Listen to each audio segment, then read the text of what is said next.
Today, needlepointers.com would like to share a knitting quick tip. How do you know the end of the round when working with double pointed needles? You don't need a marker, and if you tried to place a marker, it would just fall off. Instead, use the cast on tail to identify the end of the round and the first stitch in the next round. Here's my cast on.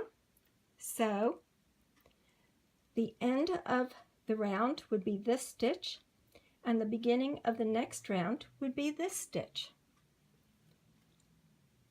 I hope you enjoyed this quick tip. Please like, share, and comment. Keep up with us by subscribing to our YouTube channel and following us on Facebook, Twitter, Pinterest, and Google+. To follow us, visit our website by clicking the iCard or the link in the description below.